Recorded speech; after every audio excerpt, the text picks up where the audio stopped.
ನಾನೇ ಮಾಡಲ. ಓಂ ನಮೋ ಗುರುಭ್ಯೋ ನಮಃ ಪರಮಗುರುಭ್ಯಃ. Good morning to all of you and welcome to this special monthly discourse organized virtually by Krishna Kamala Vedanta Pathashala. The guest speaker of today's discourse, Vidushi Smt.Manjushri Hegde, is present before us on the screen, and Krishna Kamala Vedanta Pathashala extends a warm welcome to the renowned speaker. Before starting the program, I would just like to introduce briefly Vidushi Srimati Hegde to the audience. Vidushi Srimati Manjushri Hegde is currently pursuing her PhD in Indian philosophy, Advaita Vedanta, at IIT Madras. She has previously worked as assistant professor, Amruta Vishwa Vidyapitham, Coimbatore. She has presented numerous papers on prestigious platforms and also published a monograph titled Reclaiming Ramayana. She holds a bachelor degree in mechanical engineering, a master's degree in Sanskrit, and an Acharya degree in Samskrita Sahitya. She has studied Samskrita Vyakarana traditionally under the renowned scholar of India, Dr. Pushpa Dikshit, and Advaita Vedanta as per Parama Pujya Shri Shri Satchidanandendra Saraswathi School of Thought under Brahmashri Brahmashri Aksharanandendra Swamiji. She is currently involved in multiple projects on Indian knowledge systems. On behalf of Krishna Kamala Vedanta Pathashala, I once again welcome the Vidushi and request to start the pravachana on the subject concept of Avidya in Prasthanatraya Shankara Bhashyam as decoded by Sri Sri Swami Satchidanandendra Saraswathi. Madam, you may please start the program. सदाहं सम्प्रदायज्ञं संयमेन्द्रं सदाश्रयं सद्गुरुं सच्चिदानन्दं सदाचारं समाश्रये. Namaste. Very good morning to everybody, and a very heartfelt thank you to the organizers for giving me this opportunity to talk about Shankaracharya and Swami Satchidanandendra Saraswathi. Thank you so much for this. I feel very embarrassed to be called Vidushi. I am nowhere close. I'm just a student of Advaita Vedanta. I want to put that disclaimer in the beginning. In today's discussion, I will examine the contemporary debate in Advaita Vedanta regarding the nature of Avidya. In my brief discussion with Murthy sir, he informed me that this audience is a very well-read one. So with that in mind, I decided that I can go into some technical details about the problems of this debate. I'll take advantage of the fact that this is an online talk and make use of a PPT just to enable visual aids to follow the talk. That is all. I'll share my screen with you. Just a second.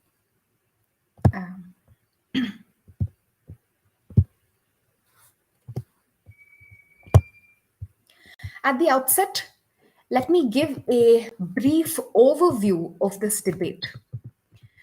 The traditional debate about Avidya between the critics of Shankaracharya, primarily the Vishishtadvaitins, and the defenders of Shankaracharya, the Advaitins. This debate on Avidya has continued into this century. Avidya is at the heart of the centuries-old debate between the Vishishtadvaitins and Advaitins. Yet, An interesting development occurred in the 20th century, and Avidya became the focus of controversy within the Advaita tradition. This was initiated by Swami Satchidanandendra Saraswathi. It began with Swamiji's first publication, the Mula Vidya Nirasaha, which he wrote to refute the view that a causal avidya, Mula Vidya, exists in Sushupti. Swamiji proposed the view Swamiji proposed that the view of avidya advanced by Shankaracharya and consistent with Gaudapadacharya was misunderstood by all post Shankara commentators except Sureshwaracharya. Consequently, Swamiji maintained that the traditional Advaitins who follow the commentarial tradition are misrepresenting Shankaracharya. These Advaitins, the traditional commentators, hold that avidya is existent, bhava-rupa. Though not real, it is mithya. It has both a causal unmanifest form that is present in Sushupti, Mula Vidya or Karana Vidya, and an effect form, the Tula Vidya or Karya Vidya, which is the manifest projection of the waking and dream worlds. We see a world in the waking and dream state because of Karya Vidya, which, according to traditional Advaitins, this Karya Vidya superimposes this world on Brahman, the reality. Swamiji, on the other hand, maintained that avidya, according to Shankaracharya, is only a superimposition, adhyasa. It has no causal form or an effect form that accounts for the superimposition of the world. It is not present in Sushupti.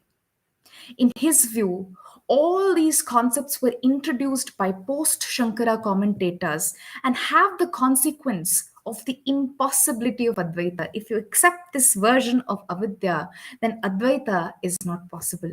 Neither is Jivan Mukti possible. This is Swamiji's arguments.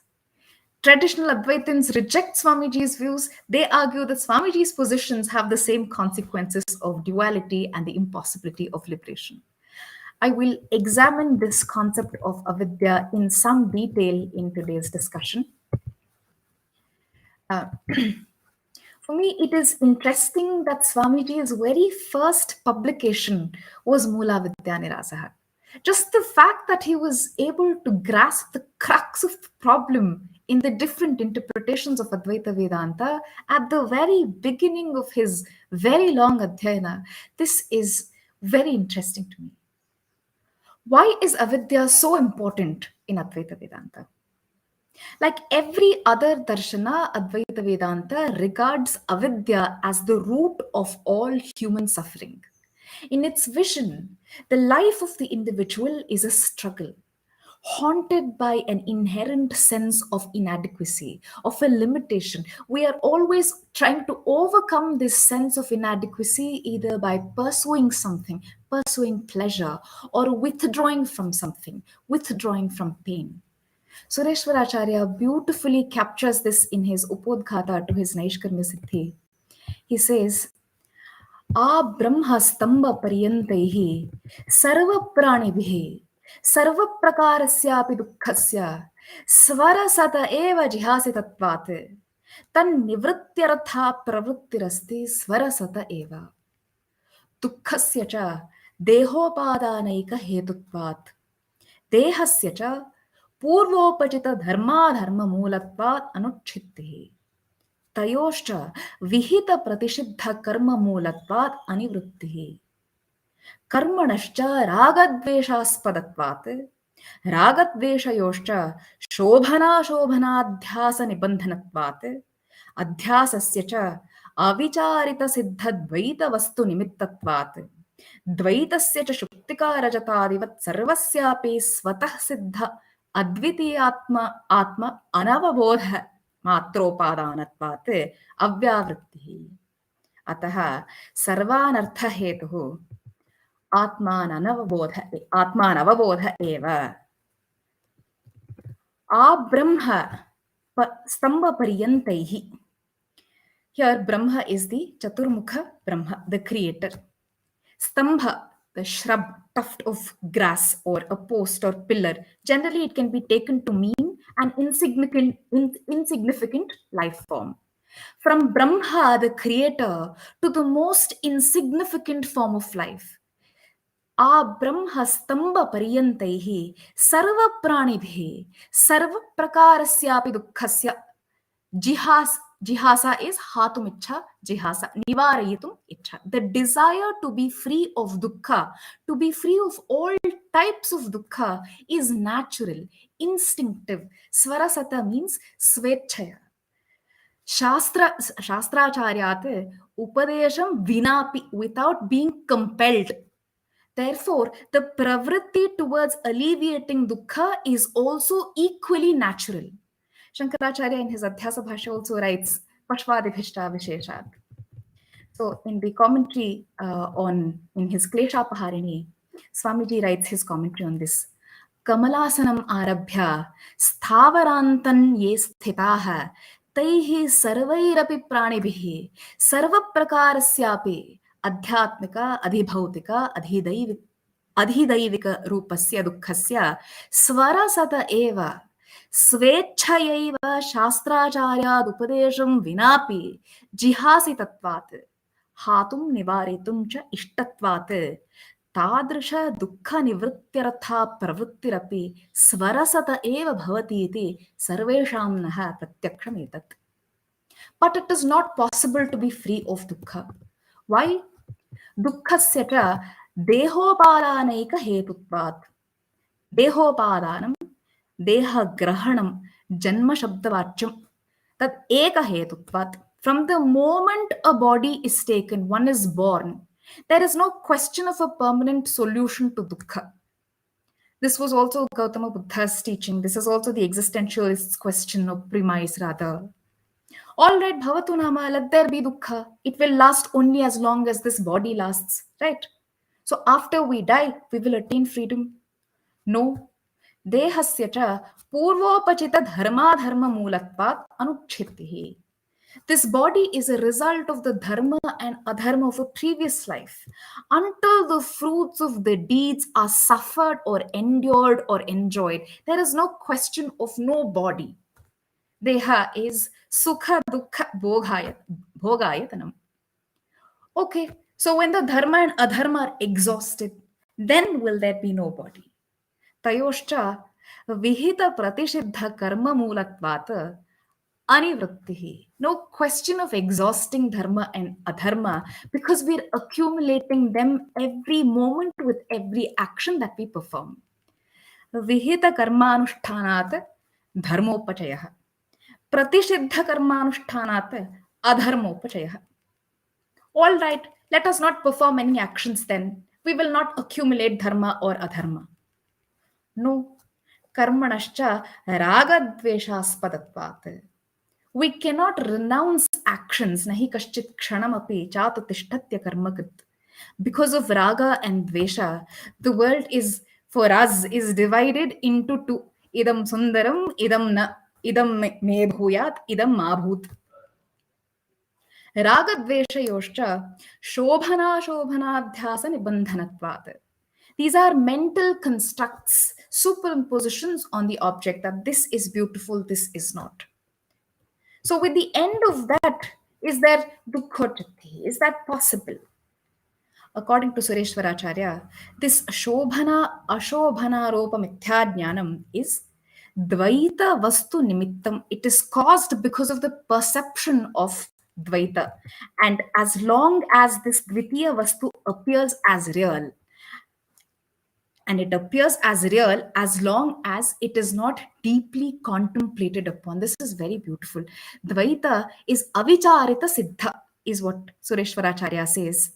Not paramarthatah, the Dvaita does not exist. It is only avicharita siddha. अध्यासस्य च अविचारितसिद्धद्वैतवस्तुनिमित्तत्वात् द्वैतस्य च शुक्तिकारजतादिवत्. So to illustrate this avicharitasiddhatvam, Sureshwaracharya gives the standard example of Shuktika Rajatadivat. Because of avichara, non-discrimination, the self is confused to be the not self, and therefore ultimately sarvasyapi dukkhasya karanam atmanava bodha eva. Ignorance of the self is ultimately the reason for this entire play. Ataha sarvanartha hetuhu atmanavabodha eva. This Upodghata can be discussed for more than 1 hour in itself, but the highlight of it is this Sarvanartha hetuhu Atmanaha avabodha eva. The cause of this dukkha is not knowing the true nature of the self. It is ignorance, avidya, of the fact that the self is by nature absolutely free from any kind of limitation or inadequacy. Stated positively, the self is absolute wholeness, paripurna. Ignorance of this impels the individual to struggle to attain a sense of being complete. This struggle, called samsara, will not end in this life but is carried forward to the next and the next and so on. For the attempt to stop it by pursuing or withdrawing is futile. These are all finite means for finite ends. They cannot overcome the fundamental sense of inadequacy, of suffering from some sort of limitation. The resolution of this problem in the vision of Vedanta is knowing that the self is by nature absolutely complete, in fact, infinite. To resolve the fundamental human problem, it is crucial to understand that the problem is ignorance. Swamiji writes, न च स्वरूपप्राप्तिर्नाम मिथ्याज्ञानाध्यस्तव्यवधानहानव्यतिरिक्तेन मार्गान्तरेणेति. The only vyavadhana means impediment. The only impediment to Brahmajnana is mithyajnana, is adhyasa. So it is only by its destruction or its removal that we attain Brahmajnana. Attaining Brahmajnana is not different from avidya nibarhana. The two are synonymous simultaneous. Swami writes, Tasmat pratishedha vijnana samakalameva brahmaswarupa praptiriti natat pratipatyartham punar yatnantaram kartavyam iti. So clearly, avidya is the crux of the problem here. And the unique negative task of Vedanta Shastra is to remove the misconceptions that we harbor about ourselves, about the world that we believe we are a part of. Like any medicine which does not produce health, health is the natural state of being. So any medicine acts only to remove the disease and the cause of the disease. So too, there is no positive role for Vedanta Shastra to play because moksha swata siddha mankutima.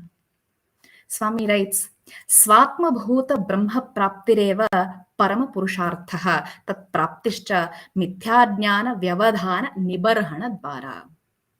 So let us first understand the traditional conception of Advaita.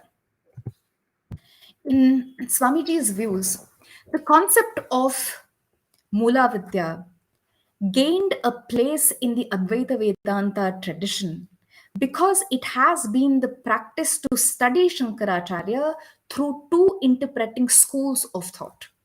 One, the Vivarana, which originates from the Panchapadika of Padmapada, a commentary on the first four sutras of Shankaracharya's Brahma Sutra Bhashya. The other, the Bhamati, which is the Brahma Sutra Bhashya of Vachaspati Mishra. Swamiji considers the Panchapadika as responsible for introducing the concept of Mula Vidya as the Upadana Karana, the material cause of all empirical phenomenon into the tradition of Shankaracharya. According to the Vivarana school, Adhyasa is described as a logically indeterminate phenomenon, anirvachaniya, that has for its material cause a positive power called ajnana or avidya shakti. Ajnana is therefore a shakti. It is avidya shakti, a power, a positive power that is the material cause of adhyasa. So the commentator is drawing a distinction between ajnana and adhyasa here.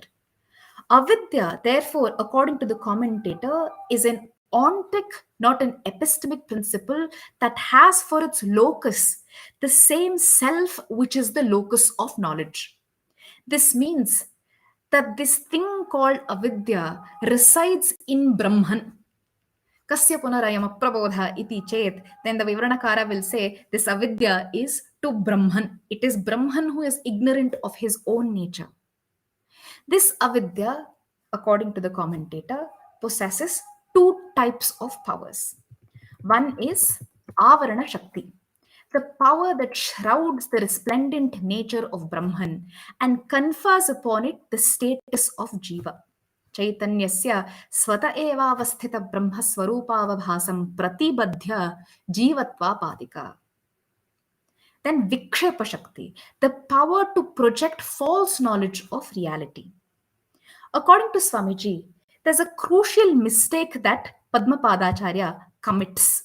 In the Adhyasa Bhashya, when Shankaracharya writes, Mithya jnana nimittaha satyandate mithuni kritya ahamidam mamedam iti naisargikoyam loka vyavaharaha. When he says this, I have put Swamiji's translation on the screen. He translates this as, it is a natural procedure on the part of men due to wrong knowledge to mix up the real and unreal and to think I am this and this is mine. This is the crucial and most problematic section where the commentator makes a wrong interpretation. The Panchapadika's commentary on this is as follows. Mithya jnana nimittaha iti. Mithya cha tad ajnanancha mithya jnanam. Mithya iti anirvachaniyata uchyate. Ajnanamiti cha jadatmika avidya shaktihi. Swamiji translates this as, the compound word mithya jnana is made up of the words mithya and ajnana. Mithya means anirvachaniya and ajnana means the insentient potentiality of avidya as opposed to jnana or sentiency. Adhyasa has this avidya shakti for its nimitta, that is upadana or material cause. This is the meaning. Swamiji finds several difficulties in this interpretation of the Panchapadika. Most important glaring problem is the resolution of this samasa, mithya jnana, as false ignorance rather than false knowledge or error. Padmapadacharya takes this word mithya jnana to mean two separate things, mithya and ajnana. He gives a separate meaning to mithya and another meaning to ajnana and creates a relationship between the two. He says ajnana is the upadana karana of mithya. He says ajnana is the power of avidya. So he creates a split between avidya and ajnana. But there's no real room for such interpretation in the Mula. What is the need to perform these acrobatics? Why is the direct meaning not tenable? We don't know why Padmapadacharya introduced this split in this word. Even the characterization of mithya as anirvachaniya, ajnana as jada, as a shakti, as jnana virodhi, where are all these interpretations stemming from? Swamiji simply rejects this assertion that ajnana is the power of avidya, is the material cause of mithya or adhyasa. Swamiji actually writes that this idea of a twofold ignorance, one concealing and one projecting, existing in a cause effect relationship, this idea, he says, can be traced to Mandana Mishra. He writes that although it is the earliest extant work to make a sustained effort to argue in this line, there is reason to believe that this idea is older than Panchapadika. Mandana Mishra in his Brahmasiddhi refers to a school of thought called Avidyopadana Bhedavadinaha that taught avidya as the material cause of this empirical phenomenon. Currently, this is an idea that commands much authority within the Indian philosophical circles. The Bhamatikara, on the other hand, theorized two types of avidya, Karana and Karya, both postulated to be anirvachaniya. In the footsteps of Mandana Mishra, he located this avidya in the jiva.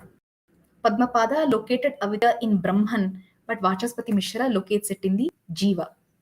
To this, he added that there are as many avidyas as there are jivas. Otherwise, one jiva attaining moksha would suffice to liberate the others also. Again, in the line of Mandana's thought, he argued that avidya and jiva are entangled in a beginningless series like that of seeds and sprouts. The avidya of each preceding jiva is responsible for the avidya of the succeeding one. Further, Vachaspati Mishra writes, Svakarane anirvachaniya vidyayam leenaha sukshmena karma vikshepaka avidya vasanabhihi saha avatishtanta eva. At the time of final dissolution, Mahapralaya, the mind and other phenomenon are dissolved in their own cause, the anirvachaniya avidya, and abide there in a subtle potential form along with the impressions of avidya, which are the tendencies to the projections of action. Vachaspati's ideas are also much respected in the country today. So, the current proponents of Advaita Vedanta tradition hold that the avidya that denies Jiva Brahmaikya, that is to be removed, has a capacity to conceal the true nature of Brahman. Due to this concealing nature of avidya, the individual observing the world is denied the knowledge that the world is not separate from Brahman, and that Brahman is the very nature of himself.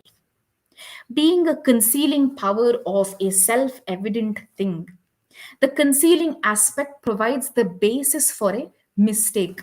A projection vikshepa is inevitable and transpires in the individual in the form of an error called avidya. Avidya, ignorance about the nature of the self. This concealing avarana, cause, and the projective vikshepa effect are both called avidya. See, the question in the traditional commentators that the traditional commentators had to answer was this. If I am Brahman, then why is my nature of Satchit Ananda Swarupa not self evident to me? If Chit is what is always there, then why is there non cognition of this Chit? When I see a table, there is not only non cognition, agrahana of the underlying substratum, but there is also wrong cognition, anyatha grahana of the same as a table. What is chit is appearing as a table. So there are two things here, according to the traditional commentators. This is how they think: agrahana, non cognition, and anyatha grahana as table. So, what causes this? So, the Advaitins' answer is avidya. Avidya responsible for non cognition of Chit, since it causes the concealment, avarana, of the true nature of Brahman. And the same avidya responsible for projection, vikshepa of the world and also its cognition. To distinguish between the two types of avidya, some post-Shankara commentators refer to the concealing form as Mula Vidya, in keeping with its causal status. This ignorance, though not considered real, is considered to be something existent. Kinchit Bhavarupa. This avidya is considered to exist in the state of sleep.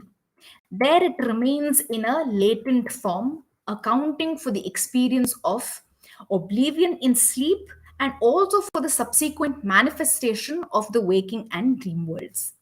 It persists only until it is dispelled by a vritti jnana that has the same degree of reality as ignorance. Here we're discussing it only from the standpoint of the jiva. The term avarana is used only for its concealing form, and it is the avarana that is removed by the words of Upanishads. This is all the traditional viewpoint that I'm elaborating. Besides these senses, the word avidya also has somewhat of a more ontological sense when it is used in connection with the cause of creation. While Brahman is the unequivocal cause of creation in the Advaita tradition, it is entirely without form and attributes. Consequently, Brahman alone cannot account for creation of forms and names that we confront. For this, the tradition introduces the concept of a power, Maya. The statement most commonly cited by the traditional Advaitins is Mayam tu prakatim vidyan, Mayinam tu Maheshwaram. This Maya, though having no reality of its own apart from Brahman, accounts for Brahman's capacity to manifest as name and form. Drawing support from Shankaracharya, the traditional Advaitins consider Avyakta, Prakriti, Akasha, Akshara as synonyms of Maya.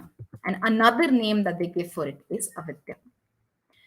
In summary, according to the current adherents of the Advaita tradition, this word avidya is used in many, many different senses.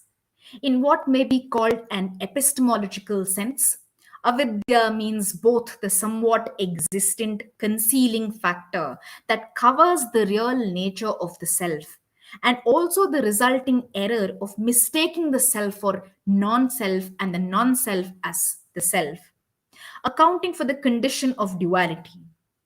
Avidya is also used in connection with the causal condition of creation as well as the manifest form of creation, and here assumes more of an ontological sense. Swamiji laments this interpretation of avidya. He says that the entire Advaita Vedanta commentarial tradition up to the present day has followed the misguided views of these early commentators. Only Gaudapadacharya, Shankaracharya, and Sureshwaracharya remain as the true exponents of Advaita. I'll now briefly outline Swamiji's views. It will help us navigate through the different texts later. Swami Satchidanandendra Saraswathi presented the following view of avidya, not as his own, but as the authentic, though largely misunderstood, misrepresented position of Shankaracharya. He showed that wherever Shankaracharya uses the word avidya, it means the mutual superimposition, adhyasa, of not self, anatma, and the self, atma, as well as their properties on one another. In the second section of the Adhyasa Bhashya is the Adhyasa Lakshana Bhashyam. It reads like this: Aha, koyam adhyaso nameti. What is this adhyasa exactly? Can you define it for us?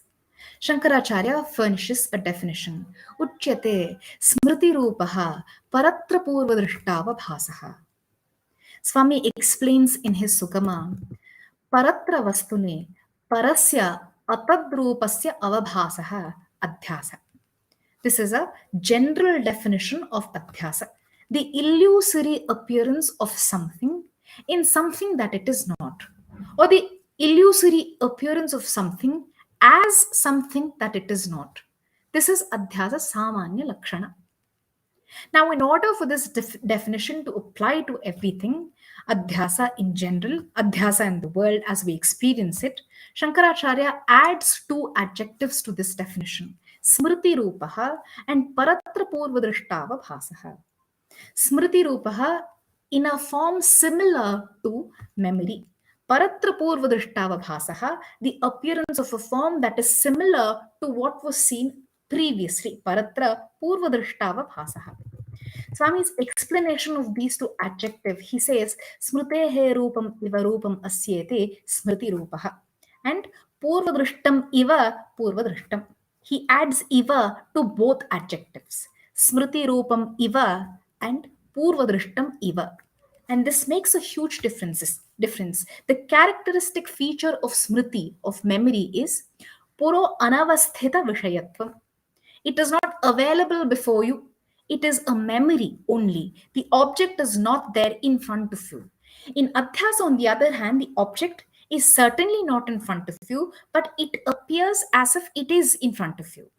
In this analogy, the only point is that in memory, in smriti, a thing that is not in front of you appears in front of your mind's eye. You can see it with your mind's eye. You can see it in great detail. And in fact, it always triggers the very same feelings, emotions that the original object or incident triggered in you. This is the point of similarity, that the object is not there, but it appears as if it is. Idameva khalu smrite rupam yat puro anavasthita vishayatvam adhyase tvayam visheshaha yat puro anavasthita vishayattepi puro avasthita vishayavat avabhasaha. So, according to Swamiji, avidya simply means the mutual superimposition of not self and self. तमेतम एवं लक्षणमध्यासं पंडिता अविद्येति मन्यन्ते तमेतम अविद्याख्यम आत्मानात्मनोरितरेतराध्यासं पुरस्कृत्य the entire adhyasa bhashya goes. Swamiji argued that the superimposition adhyasa is the only meaning of the word avidya as it is used by Shankaracharya. He provisionally conceded that the superimposition is caused by an absence of discrimination, aviveka, of the real and unreal, and also called absence of knowledge, ajnana. He writes, superimposition has absence of discrimination of the true nature of some reality as its prior condition. For this absence of discrimination, aviveka, Shankaracharya uses a number of synonyms that imply want of knowledge, agrahana, anavagama, anavabodha. Swamiji granted that because it is the cause of wrong knowledge, not upadana, etc., just lack of knowledge is the cause of adhyasa. It is sometimes also called as karana. So too, he writes, wrong knowledge is referred to in the authoritative texts as the effect of absence of knowledge. But since the adhyasa, known as avidya, is characterized by Shankaracharya as anadi, Swamiji finally concludes that adhyasa has no cause. Swamiji therefore considers avidya purely in its manifest form as error, which he also calls mithyajnana. He does not accept a concealing power as its cause, even in an epistemological sense. Where there is ignorance of the self, Swamiji considers this to be an absence of knowledge, jnana bhava, rather than a positive concealing power. Central to Swamiji's doctrine is that this avidya does not exist in sleep. And consequently, the self is available in its true state, in this state, in its true form. Swamiji does not accept any ontological sense of avidya. He rejects the concept of root ignorance. He does not find any support for this concept in Shankaracharya and regards it as an invention of post Shankara commentators. The concept of Mula Vidya is problematic in several ways. A causal avidya makes it impossible either to define ignorance or determine its locus, since the concept of cause-effect relationship leads to unavoidable problem of infinite regress, anavastha dosha, one of the classic faults in Indian logic. Even more serious is the difficulty that the concept of Mulavidya makes it impossible to prove non duality. For the postulated Mulavidya as a cause of creation will compromise Brahman's being the only cause. If there is Mulavidya existing, presumably, as an independent parallel reality to Brahman, then there is duality and consequently no release of the individual. Interestingly, traditional Advaitins have some of the same problems if there is no Mula Vidya. If avidya is purely superimposition, adhyasa, caused by an absence of discrimination of self and not self, aviveka, which is considered as an absence of knowledge, ajnana of the self, as Swamiji suggests, the traditional Advaitin sees no possibility of moksha. So both Swamiji and his opponents agree that avidya is to be removed.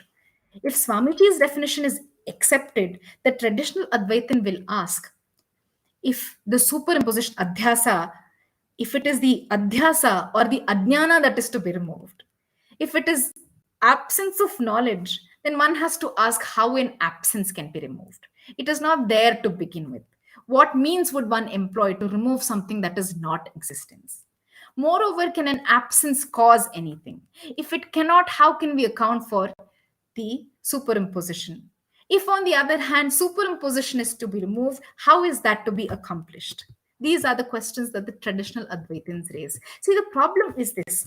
If avidya is absolutely unreal, then knowing Brahman, Brahma Jijnasa Kartavya, removal of adhyasa, these things lose their meaning entirely. There's nothing to know, nothing to do.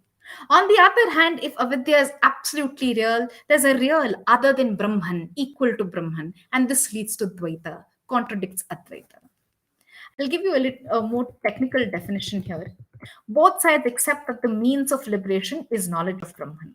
But knowledge, as Shankaracharya says, only has the capacity to remove avidya.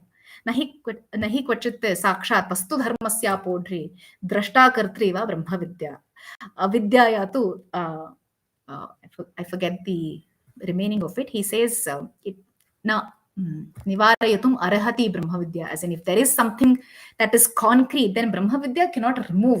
If there is something to be removed, it knowledge cannot remove it, is what Shankaracharya says. This is frequently demonstrated in the illustration of the rope snake drishtanta.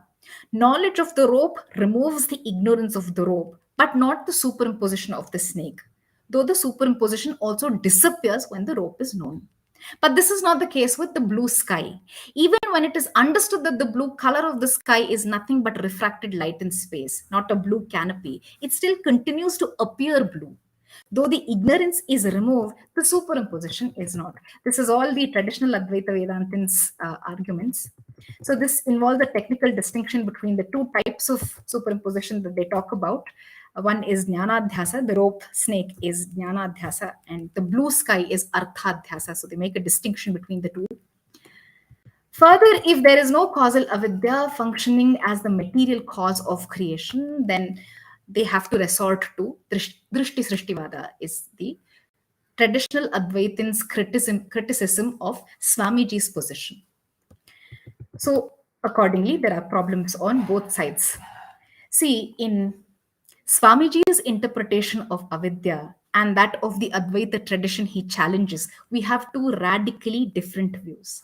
But how significant are these differences? What are the implications for the fundamental tenets of Advaita? These are legitimate questions, but in Shankaracharya's own words, own works, we do not find an elaborate treatment of avidya, except, of course, the Adhyasa Bhashyam. Shankaracharya's commitment is into an inquiry into the nature of Brahman, not ignorance. Whenever there is an inquiry into ignorance, Shankaracharya redirects the student's line of questioning into meaning of his own question and into the nature of the self. On multiple different occasions, Shankaracharya abruptly dismisses questions on the locus of avidya, ashraya of avidya. Where is avidya located? Where is it? To whom is avidya? Is it to the jiva? Is the jiva ignorant? Or is it Brahman? Does avidya belong to Brahman? When asked this question, Shankaracharya abruptly dismisses it. Kasya punarayam aprabodha iti chet yastvam pruchhasi tasyata iti vadamaha. Avidya belongs to you who is asking this question. This is Shankaracharya's reply. This is Brahma Sutra Bhashya. Again in the Gita Bhashya, we see the same question. Atraha sa vidya kasya iti. And we see the same answer. Yasya drishyate tasyaiva. This is Gita Bhashya. The conversation continues here. Kasya drishyata iti. The disciple who is asking the question doesn't give up, tries to pursue it. He asks, Kasya drishyata? For whom is it seen? Give me an answer. For whom is avidya? Shankaracharya replies, Avidya kasya drishyata iti prashnaha nirarthakaha. This question is meaningless. It is like asking what existed before the Big Bang. Nirarthakaha. I'll give you one last example to show how reluctant Shankaracharya was to get into this debate. In the Upadesha Sahasri, there's a conversation between a student and a teacher where the student asks, Kim Bhagavan? Dehatmanoritaretaradhyaropana, Dehadi Sanghata Krita Athava Atma Kriteti. Who is it that mistakes one thing for another? This is the definition of adhyasa, mistaking one thing for another, confusing one thing for another. Itaretara.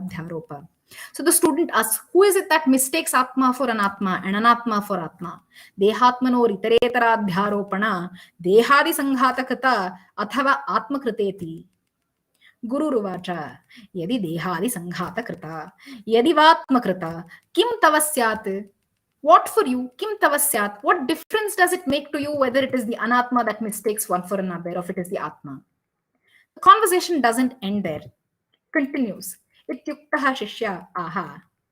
Yad yaham dehadi sanghata matraha tato mama acetanatvat परार्थत्वम् इति न मत्कृता देहात्मनोरितरेतराध्यारोपण अथाहम् आत्मा परोऽन्यः सङ्घातात् चितिमत्वात् स्वार्थ इति मयैव चितिमत् आत्मनि अध्यारोपण क्रियते सर्वानर्थ बीजभूता.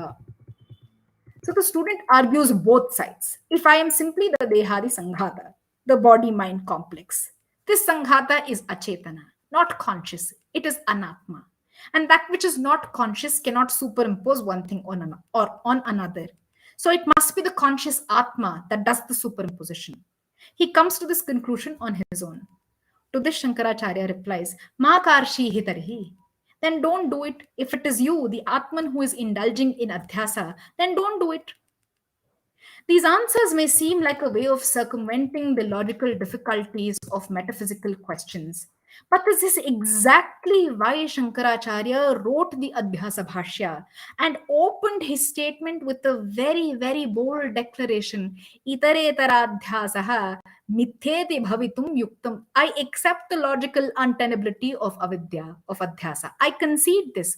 Avidya, adhyasa is not logically tenable, not rationally explainable. I accept this. Therefore, I will not get into a discussion on the nature of avidya, the locus of avidya. Yet umpteen criticisms have been made against avidya. Bhaskara, a proponent of Bheda Bhedavadin, elaborately criticized the avidya of Shankaracharya in his commentary on the Brahma Sutras, the Bhaskara Bhashya. Yamunacharya, Vishishtadvaitin, also criticized the Advaita concept of avidya in his Samvit Siddhi. Following him, Ramanujacharya leveled the most reputed attack on avidya, opening his commentary on the Brahma Sutras, the Sri Bhashya, with a 140-page Mahasiddhanta showing 7 reasons why avidya as presented by Shankaracharya is untenable.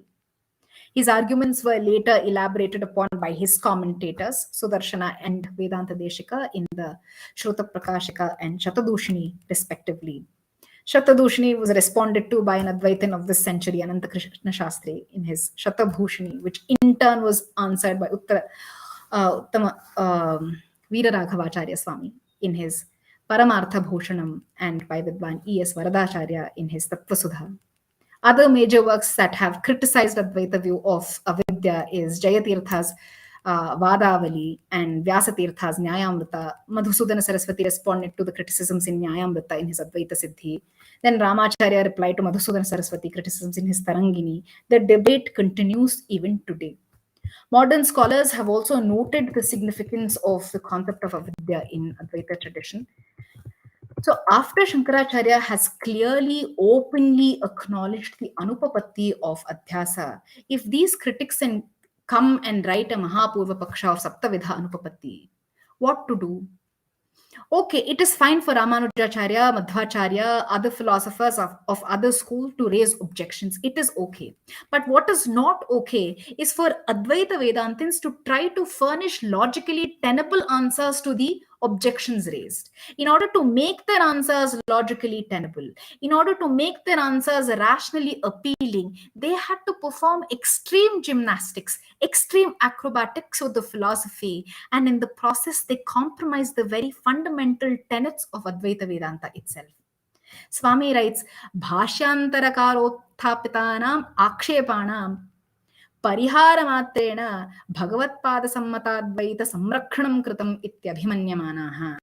Swami is brutal in his criticism, and rightly so. In his Sugama, he writes, Bhavantaha katham napatrapante. Apatrapate means to be ashamed. How is it that you're not ashamed of yourself? Swami's Copernican revolution, the paradigm shift, the entire debate about the nature of avidya, the locus of avidya, this debate that has gone on for centuries, Swami says, understand this. Avidya, the very concept of avidya is itself an adhyaropa. It is a deliberate pedagogical superimposition which will be retracted after it has served its purpose. Swami writes, Asti kaschit adhyaropo yaha sarvesham adhyaropanam moola hetuho. The adhyaropa, which is sarvesham adhyaropana moola hetu. It is the primary adhyaropa on the basis of which the other adhyaropas can be done. Yasmin satye इतराभ्रान्तयो आत्मानं लभन्ते अनर्थहेतवश्च भवन्ति स्वस्वजीवितकाले अत एव तम् अविद्याशब्देन विशिंशन्ति वेदान्ताः तद्बाधनेन तत्त्वस्वरूपनिर्धारणं ज्ञानं च विद्याशब्देन. Such a master stroke. With one strike, the ball is out of the stadium. Avidya is the primary adhyaropa. It is Moola adhyaropa. It is an instance of instruction with no ultimate ontological status. It is used for a specific purpose temporarily and then retracted after its purpose stands served. To illustrate how this works, Swami furnishes a very beautiful analogy. I have quoted this before, but it is from his Mula Vidya Nirasaha. It is very pertinent, so I'll repeat it here. There was once a rich man who possessed 17 elephants. And on his deathbed, he told his 3 sons that his 17 elephants should be divided between them in such a way that the eldest son gets half of the total number of elephants. The second son must get 1/3 the total number of elephants, and the youngest son must get 1/9 of the total number. The sons are left bewildered. How to divide 17 elephants into half their number? Half of 17 is 8.5. How should the eldest son get 8.5 elephants? How to give 1/3 of 17 to the second son? 1/3 of 17 is 5.6. 1/9 of 17 is 1.8. How to do this? What to do? Cut the elephants. They decided to take the case to the court for judgment. The Vivaka, the judge, was a very wise man. He thought about this problem and came up with a solution. He lent them one of his own elephants. Adding an elephant to the 17 that they already had, they now have 18 elephants. So now they were able to apportion half of it, that is 9 elephants, to the eldest son. 1/3 of the total number, 1/3 of 18 is 6. So the second son got 6 elephants. 1/9 of the total number is 2. So the youngest son got 2 elephants. Total number has now been distributed is 9 plus 6 plus 2, which is 17. One elephant remains, that is the judge's elephant. It is his, so it will be returned to him. Did any of the sons get the 18th elephant? No. Did the 18th elephant serve no purpose then? It did. It served a purpose. It solved a problem. And when the problem was solved, the 18th elephant was returned back. This is exactly how avidya is used. No avidya really exists. It is a pedagogical tool, a superimposition that is used in order to serve a purpose. Once its pedagogic use is over, it is retracted apavada. And this is the real reason why Shankaracharya refused to be drawn into discussions of the nature of avidya, locus of avidya, because these discussions are truly nirarthakaha. So, if there is ever a method of Vedanta, it is to understand the method of the Vedanta text, the method of Adhyaropapavada. Swamiji goes into, as this is one of the most important aspect of Swamiji's entire discourse, his attention, or his drawing the attention to Adhyaropapavada as To continue, the primary method. That is, it is not that the method of Adhyaropapavada was not known to traditional Advaita Vedantists. It was known, but Swamiji's contribution was to show that this is the only method that the Prasthanatraya employs to teach about Brahman. For traditional Advaita Vedantins, Adhyaropapavada is one of the methods that the Upanishads use. For them, there are other methods like Karya Karana Prakriya, Avasthatraya Prakriya, Panchakosha Prakriya, Neti Neti, usage of Lakshana, etc. But Swamiji showed that these different prakriyas are only varieties of the Adhyaropapavada. They can be subsumed under this umbrella term. He wrote, Saisha Prakriya Sarva Vedanta Samuddishta Ekaiva Sati Nana Rupani Dhatte. The method employed throughout the classical Vedanta texts is one in essence, but it assumes many different forms, Nana Rupa. So he showed that ultimately Adhyaropapavada is the only method that the Prasthanatraya text use. In the Vedanta Prakriya Pratyabhijna, Swamiji demonstrated the different varieties of this method of Adhyaropapavada Tarka. And he called Avidya as Sarvadhyaropa Moolam Avidya Shaktabhakyam. There is one Adhyaropa, one false attribution that is the root cause of all others. It is due to its presence that all other erroneous ideas come into being and work mischief during the time of their existence. So, the Upanishads single out this error and call it avidya. And the knowledge whereby one establishes the true nature of metaphysical reality through negating that error is called vidya. This avidya is not an event in time or place, and therefore not to be likened to temporary individual errors that we are liable to commit. For example, when we mistake a rope for a snake or shuktika for a rata. These are commonplace mistakes, errors that we are liable to commit. Avidya is not like this. It is not an event in time or place. It is very different. It is rather an inherent natural tendency on the part of human mind to fuse the self and not self into one.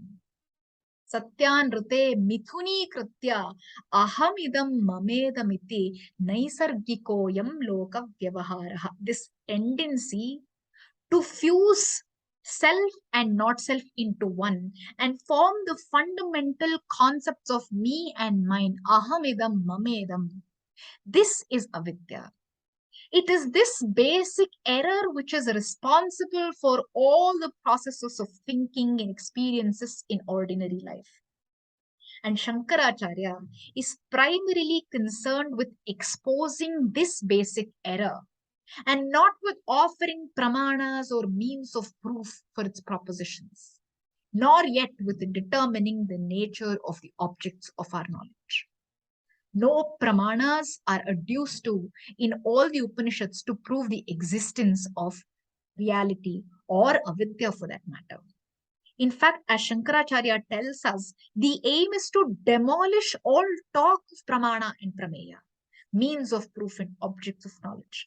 This distinction between pramana and prameya is itself only due to avidya.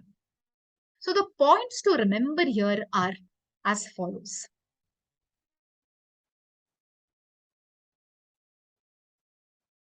In the first place, avidya is only a technical name to denote the inveterate natural tendency of the human mind.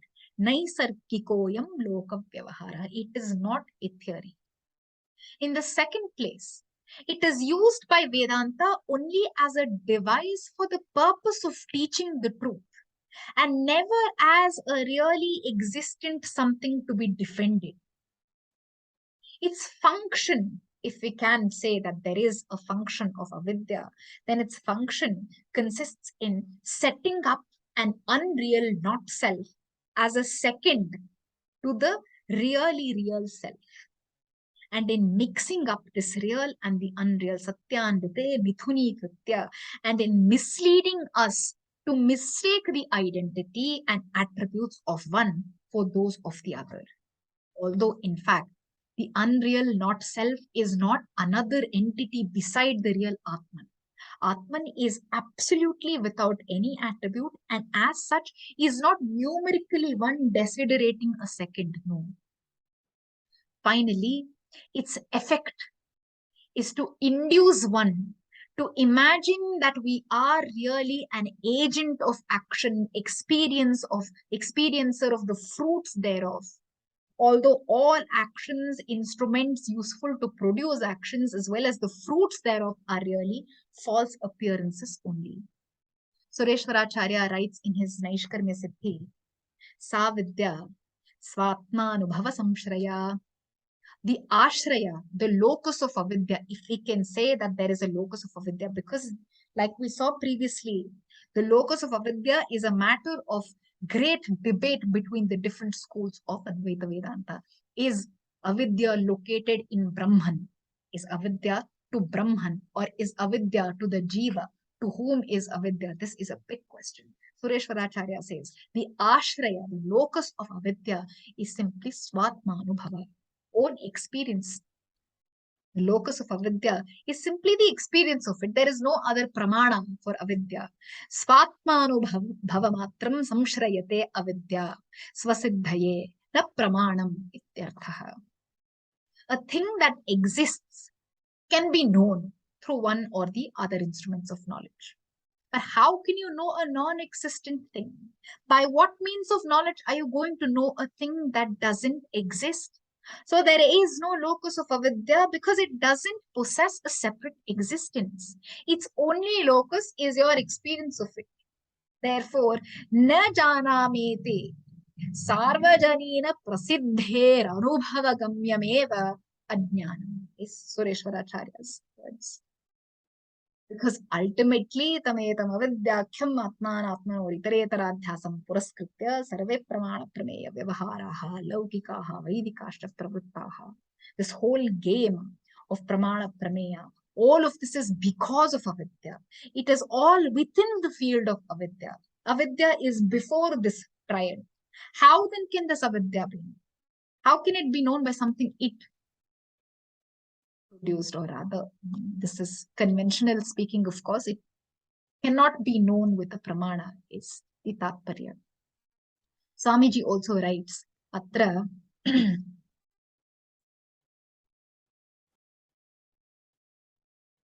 he writes, Atra pramana vyavahara matrasya avidyavad vishayatvam pratibubodhayishuho bhagavan na kinchit pramanam udaharati iti spashtameva.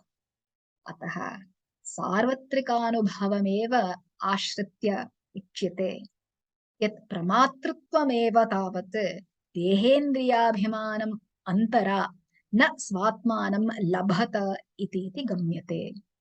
अत एव भगवान् देहादिभिः सम्बन्धम् आत्मनः मिथ्याभिमानकृतम् इति पदे पदे प्राह. I've put the translation of this statement.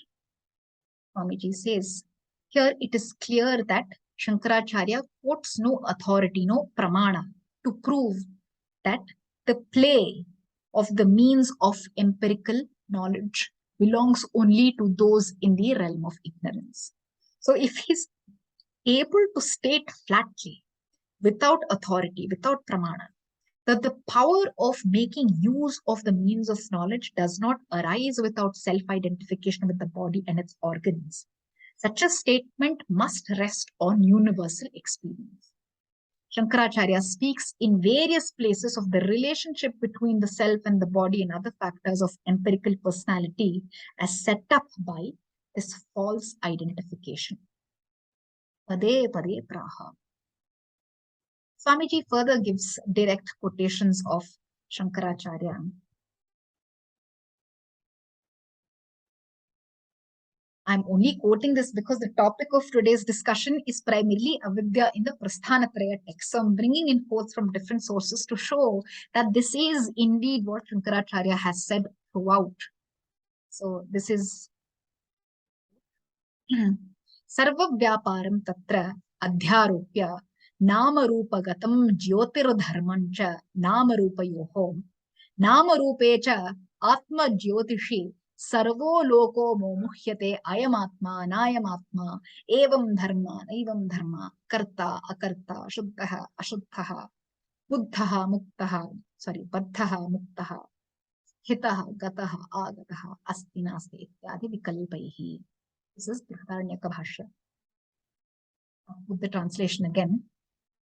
And hence it is that everyone superimposes every kind of activity which really belongs to the realm of name and form onto the self, and superimposes the property of light, jyoti, which really belongs to self alone, onto name and form. And since people superimpose name and form onto the self, they become utterly confused by alternate fancies such as this is myself. No, it is not of that nature. It is capable of action. No, it is not capable of action. It is pure. It is not pure. It is in bondage. It is free. It is motionless. It goes, it comes, it exists. It does not exist, etc. This also leads to another important point. Because avidya is nothing more than incorrect apprehension, realization of the truth is nothing more than correct apprehension. So there is no extraordinary subjective experience that follows the realization of self. Shankaracharya nowhere discusses mystic experiences. He does not base any veridical claims upon personal experiences of his own yogi pratyaksha. He does not even speak about them. But Swami is more explicit. He writes very extensively. Upon realization, you cannot walk on water, you cannot eat fire, you cannot teleport yourself from one place to another, you cannot read minds. In short, you cannot perform any supernatural feats or miracles. Upon realization, what happens is that there is simply an extraordinary clarification of one's overall very ordinary experience. And that is all. With this, I'll end my talk with the Namaskara Kriya that Sureshwaracharya dedicates to Shankaracharya. Vishnoho Padanugamyam Nikhila Bhavanudam Shankaro Vapayoka Sarvajñam Brahma Samstham Munigana Sahitam Samyak Abhirtya Bhaktya Vidyam Gangamivaham Pravara Gunanidhehe Prapya Vedanta Deeptam Karunya Tamavocham Jani Mriti Nivahadhastaye. Thank you.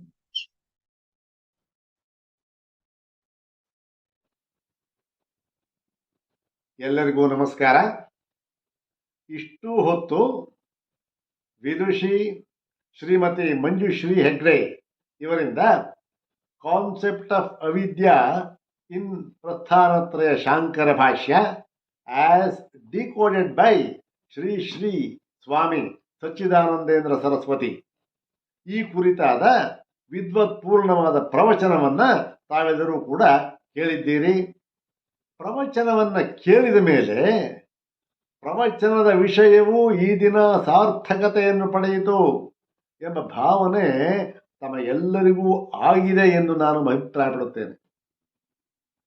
ಪದ್ಮಪಾದರು, Vachaspati ಮಿಶ್ರರು, ಯಾಮುನಾಚಾರ್ಯರು, ಜಯತೀರ್ಥರೇ ಮುಂತಾದವರು ಅವಿದ್ಯೆಯನ್ನು ವಿಶ್ಲೇಷಿಸುವುದನ್ನು ಉಲ್ಲೇಖಿಸಿ ಅವು ಹೇಗೆ ಆಚಾರ್ಯ ಶಂಕರರ ವಿಶ್ಲೇಷಣೆಗಿಂತ ಭಿನ್ನವಾಗಿವೆ ಎಂಬುದನ್ನು ಹೊಳೆನರಸೀಪುರದ ಪರಮ ಪೂಜ್ಯ ಶ್ರೀ ಶ್ರೀ ಸಚ್ಚಿದಾನಂದೇಂದ್ರ ಸರಸ್ವತಿ ಸ್ವಾಮಿಗಳು ಹೇಗೆ ಬೆಳಕಿಗೆ ತಂದು ಮಹದುಪಕಾರವನ್ನು ಮಾಡಿರುತ್ತಾರೆ ಎಂಬುದನ್ನು ಅವರ ವಾಕ್ಯಗಳನ್ನೇ ನೇರವಾಗಿ ಉದ್ಧರಿಸಿ ವಿಶಿಷ್ಟವಾದ ತಂತ್ರಜ್ಞಾನದ ನೆರವಿನಿಂದ ಮನೋಜ್ಞವಾಗಿ ನಿರರ್ಗಳವಾದ ವಾಗ್ಝರಿಯಿಂದ ಆಂಗ್ಲ ಭಾಷೆಯಲ್ಲಿ ತಿಳಿಸಿಕೊಟ್ಟಿರುತ್ತಾರೆ ಶ್ರೀಮತಿ ವಿದುಷಿಯವರು. ಶ್ರೀಗಳವರ ನಂತರ ಇಂತಹ ವಿಷಯದ ಬಗ್ಗೆ ಧೈರ್ಯದಿಂದ ತಮ್ಮ ಅಭಿಪ್ರಾಯಗಳನ್ನು ತಿಳಿಸುತ್ತಿರುವ ವಿದುಷಿ ಶ್ರೀಮತಿ ಮಂಜುಶ್ರೀ ಹೆಗಡೆಯವರು ಎಂಬುದಾಗಿ ನನ್ನ ಅಭಿಪ್ರಾಯ. ಈ ವಿದುಷಿಯವರಿಗೆ ಭಗವಂತನು ಪೂರ್ಣವಾದ ಆರೋಗ್ಯ ಭಾಗ್ಯವನ್ನು, ಇತೋಪ್ಯತಿಶಯವಾದ ವಿದ್ವತ್ತು, ಸಾಮರ್ಥ್ಯ, ಕೀರ್ತಿ ಎಲ್ಲವನ್ನೂ ಕೂಡ ಕರುಣಿಸಲಿ ಎಂದು ಪ್ರಾರ್ಥಿಸುತ್ತಾ ನಮ್ಮ ಪಾಠಶಾಲೆಯ ಪರವಾಗಿ ಹಾಗೂ ತಮ್ಮೆಲ್ಲರ ಪರವಾಗಿ ಕೃತಜ್ಞತಾಪೂರ್ವಕವಾದ ಪ್ರಣಾಮಗಳನ್ನು ಸಮರ್ಪಿಸುತ್ತಿದ್ದೇನೆ. ಹಾಗೂ ಇಷ್ಟೂ ಹೊತ್ತು ಪ್ರವಚನವನ್ನು ಶ್ರದ್ಧೆಯಿಂದ ಆಲಿಸಿದ ತಮಗೆಲ್ಲರಿಗೂ ಕೂಡ ಅನಂತ ಧನ್ಯವಾದಗಳನ್ನು ಸಮರ್ಪಿಸುತ್ತಿದ್ದೇನೆ. ಹೀಗೆಯೇ ನಾವು ಪ್ರಾರ್ಥನೆ ಮಾಡಿಕೊಂಡಾಗಲೆಲ್ಲ ಆಗಮಿಸಿ ಶ್ರೀ ಶ್ರೀ ಸ್ವಾಮಿಪಾದರವರ ವಿಚಾರಧಾರೆಯನ್ನು ನಮಗೆಲ್ಲರಿಗೂ ಅಷ್ಟೇ ಅಲ್ಲ ಇಡೀ ವೇದಾಂತ ಪ್ರಪಂಚಕ್ಕೆ ಪರಿಚಯ ಮಾಡಿಸಿಕೊಡಬೇಕೆಂದು ವಿನಯದಿಂದ ವಿದುಷಿಯವರಲ್ಲಿ ಪ್ರಾರ್ಥಿಸುತ್ತೇನೆ. ನಮ್ಮ ಮುಂದಿನ ಪ್ರಾತಿಮಾಸಿಕ ಪ್ರವಚನ ಮುಂದಿನ ತಿಂಗಳು ಅಕ್ಟೋಬರ್ 8ನೇ ತಾರೀಖಿನಂದು ಪ್ರಾತಃ ಕಾಲ 6:45ಕ್ಕೆ ನಡೆಯಲಿದೆ. ಅಂದಿನ ಪ್ರವಚನಕಾರರು ಸುಪ್ರಸಿದ್ಧ ವಿದ್ವಾಂಸರು ಮಹಾಮಹೋಪಾಧ್ಯಾಯ ಡಾಕ್ಟರ್ ಎಸ್ ರಂಗನಾಥ್ರವರು. ಆ ಕಾರ್ಯಕ್ರಮಕ್ಕೂ ಕೂಡ ತಮಗೆಲ್ಲರಿಗೂ ಆದರದ ಸುಸ್ವಾಗತ. ಓಂ ತತ್ಸತ್.